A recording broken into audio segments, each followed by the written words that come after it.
Assalomu alaykum. Bugun Ramazonning davoniga chiqdik. Ya'ni 15-kuni. Biz esa islom tarixidagi onalarimiz bilan tanishishda davom etamiz. Yaxshi bilasiz, risolatni dunyoning barcha nuqtasiga yetkazish uchun Muhammad alayhissalom Misr podshohi Muqawqisga Xotib ibn Abu Baltadan quyidagi mazmundagi maktubni yo'lladilar. Mehribon va rahimli Alloh nomi bilan. Allohning elchisi Muhammad alayhissalomdan Qabtiylarning kattasi Muqawqisga to'g'ri yo'lga ergashganlarga salom bo'lsin. Men seni musulmon bo'lishga da'vat etaman. Agar musulmon bo'lsang, joning omonda, Alloh 2 barobar savob berajak. Agar taklifimdan yuz o'girsang, Qabtiylarning gunohi ham senga yuklanadi. Xotib roziyallohu anhu xatni olib Iskandariyaga boradi. Kelib maktubni Muqawqisga topshirdi. Muqawqis maktub bilan tanishib chiqqach, biz bu takliflar haqida o'ylab ko'raylik, dedi va Rasulullohga quyidagicha maktub yozdi. Bismillahirrohmanirrohim. Qabtiylarning kattasi Muqawqisdan Muhammad ibn Abdullohga salom. Maktubingni o'qidim. Unda bayon etilganlarni va nimaga da'vat etayotganingni tushundim. Men payg'ambar kelishidan voqif edim, ammo uni Shomdan chiqadi deb o'ylardim. Yuborgan elchingni izzat-ikrom bilan kutdim. Senga Qabtiylar orasida katta nufuzga ega 2 kanizak, kiyim-kechak, menishingga bir xachir jo'natyapman. Senga salom bo'lsin. Shunday qilib Muqawqis tomonidan hadya qilingan 2 joriya Xotib roziyallohu anhu bilan uzoq o'lkaga ketar ekan, vatanlaridan ayrilib, yaqinlaridan uzoqqa ketayotganlarni his qilib yig'lay boshladilar. Xotib roziyallohu anhu ularni yupatish uchun Muhammad alayhissalom haqlarida gapirib berdi. Rasulullohning ta'riflarini eshitgan opa-singil, ya'ni 2 joriyaning biri Moriya, u zotga g'oyibona ko'ngli tushib qoldi. Bugungi mavzuda Moriya Qabtiya haqida so'z yuritamiz. Ular Madinaga yetib kelishgach, Moriyaning singlisi Shirin Hasson ibn Sobitga uzatildi. Moriya Qabtiyani esa Rasululloh Xoris ibn Nomon xonadoniga joylashtirdi. Sarvari olam Moriya Qabtiyani ahvolidan xabar olib turar va uning barcha ehtiyojlarini bajo keltirishga harakat qilardi. Muqawqis saroyida shohona hayot kechirgan ilmli va chiroyli Moriya birdaniga og'ir sharoit va mashaqqatli hayot tarziga tushib qolgan edi. Shunga qaramasdan islomni qabul qilib, dinga bo'lgan e'tiqodi va sarvari olamga nisbatan muhabbati uni sabr qilishga undadi. Vatanidan ayrilgan va cho'ri sifatida kelgan Moriya Rasululloh bilan bir marta gaplashib ko'riboq, u zotni yaxshi ko'rib qoldi. Vatanidan ayrilgani-yu va g'am tashvishlari bir lahzada esdan chiqib ketdi.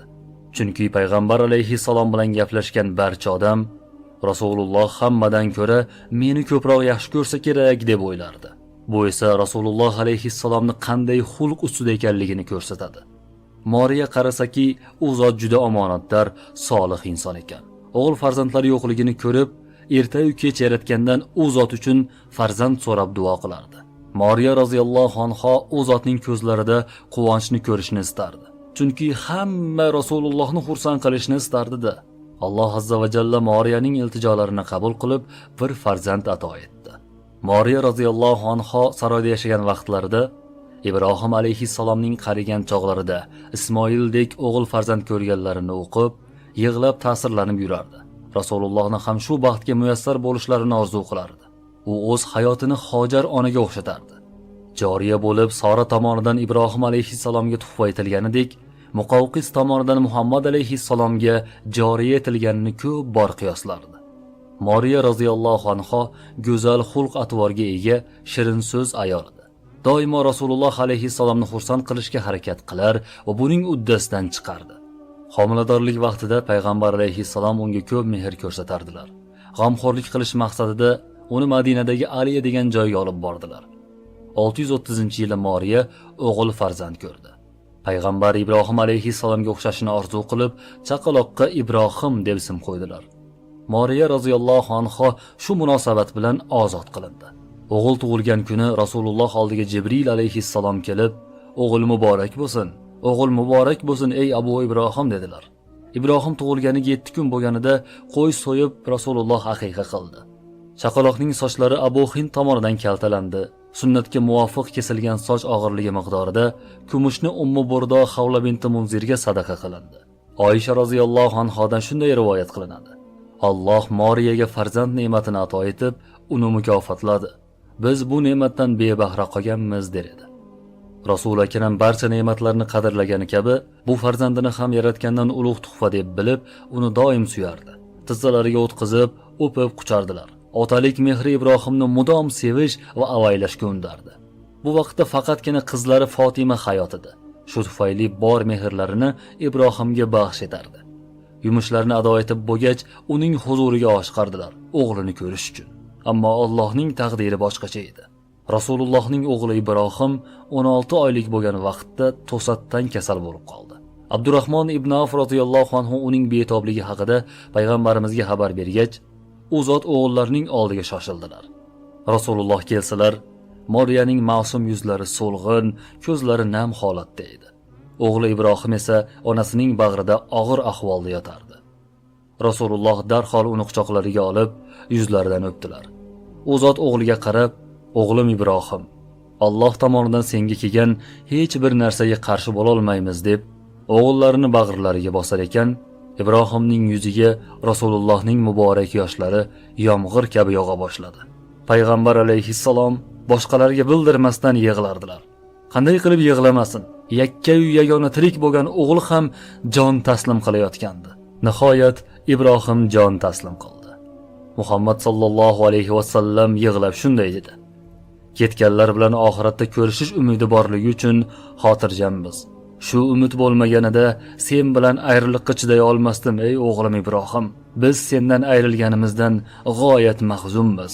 Ko'z yig'lar, qalb mahzun bo'lar, ammo Allohning qahrini keltiradigan biron nojo'ya so'z aytmaymiz" dedilar.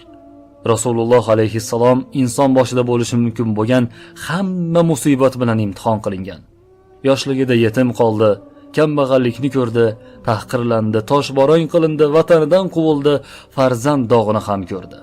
Farzand dog'i ancha-muncha ota-onani sindirib qo'yadi. Ammo bu kishi Rasululloh edi. Olamlar uchun rahmat bo'lgan inson edi. Ibrohimning janozasini Fazl ibn Abbos o'qidi. Qabriga esa Rasulullohning o'zlari qo'ydilar.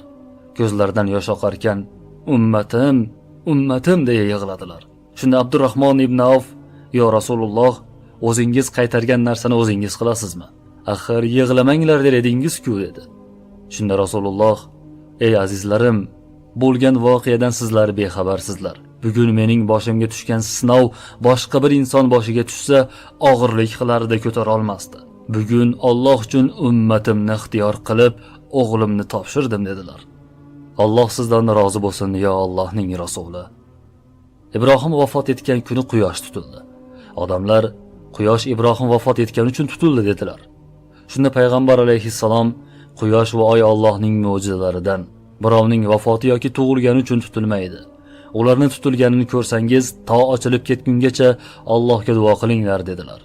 Tarixchilar Mariya Qibtiya roziyallohu anhoni payg'ambar alayhissalomning ayollari qatoriga kiritmaydilar, balki joriya sifatida zikr etadilar. Chunki u Rasululloh bilan nikohdan o'tmagan deyiladi. Ba'zilarga g'alati tuyulmasligi uchun aytib o'tamiz. Islom shariatida o'sha davrning sharoitidan kelib chiqib, joriyani nikohsiz ushlash mumkin bo'lgan. Chunki joriya hojasining mulki hisoblanardi. Bu haqida fiqhiy kitoblardan yoki biror ahli ilmdan so'rasangiz, batafsil tushunib olasiz. Mariya Qibtiya roziyallohu anha payg'ambarimiz vafotlaridan 5 yil o'tgach olamdan ko'z yumdi. Janozasini Umar ibn Xattob roziyallohu anhu o'qib, Baqiy qabristoniga dafn etilgan. Odatda qul bo'lib sotilgan odam bu taqdirdan hech qachon xursand bo'lmaydi. Ammo bir ayol bor ediki, bunday qullik uchun doim Allohga hamd aytib yashardi. Bu ayol Mariya Qibtiya roziyallohu anha.